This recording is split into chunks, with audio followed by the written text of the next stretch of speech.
ನಾವು ನೋಡಿ 5 ಲಕ್ಷದವರೆಗೆ ಫ್ರೀಯ ಬಡ್ಡಿ ರಹಿತವಾಗಿ ಕೊಡ್ತೀವಿ.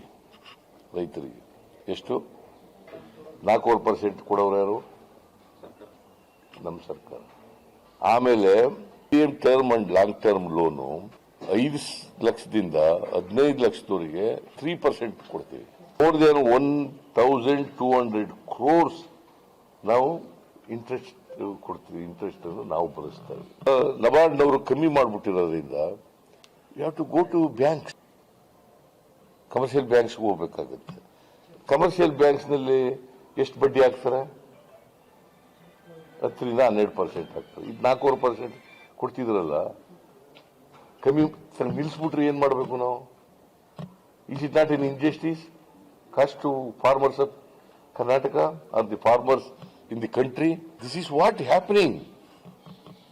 ಅದ್ರ ಬಗ್ಗೆ ಮಾತಾಡಿ ಅಂದ್ರೆ ಮಾತಾಡಲ್ಲ, ಅಶೋಕ ಮಾತಾಡಲ್ಲ, ಯಡಿಯೂರಪ್ಪ ಮಾತಾಡಲ್ಲ, ವಿಜೇಂದ್ರ ಮಾತಾಡಲ್ಲ, ಅವನು ಯಾವನ ಒಬ್ಬ MLC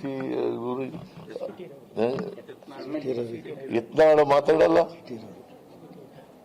ಸಿಟಿ ರವಿ ಮಾತಾಡಲ್ಲ, ಕುಮಾರಸ್ವಾಮಿ ಮಾತಾಡಲ್ಲ. ಆಯ್ತಪ್ಪ, ಇದ್ರ ಬಗ್ಗೆ ಮಾತಾಡಬೇಕಲ್ಲ. ನಬಾರ್ಡ್ ಯಾರ ಕೈ ಕೆಳಗಡೆ ಬರೋದು? ಯಾರ ಕೈ ಕೆಳಗಡೆಪ್ಪ ಬರೋದು? ಮತ್ತೆ ಅವರೇ ಅಸಹಾಯಕತೆ ಎಕ್ಸ್ಪ್ರೆಸ್ ಮಾಡಿದ್ರೆ